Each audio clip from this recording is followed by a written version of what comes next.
দেখছেন এটার নাম কেউ জানেন? এটার নাম হইছে মিষ্টি আলু। সবাই সেদ্ধ করছি, দেখেন না ধোঁয়া উঠতে আছে, এই ধোঁয়া ওরে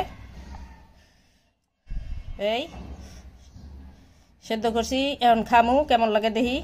মিষ্টি বেশি না কম খাবার সময় বোঝা যাবে, দেখি কেমন লাগে। বিসমিল্লাহ, সিল্কে সহই খাই। বিসমিল্লাহ। অনেক মিষ্টি, সেই লেগ দিয়ে আছে। ধর তুইও খা, ধর। অল্প টুকি মেশা ভাজি করছি, একটু অনেক স্বাদ লাগবে খাইতে, বেশি না, হালকা ভাজি করছি। আর টমেটো দিয়ে শুটকি দিয়ে ভাজি করছি, কাঁচা টমেটো আর শুটকি। খাইয়ে দেখি। অনেক মজা হয়েছে।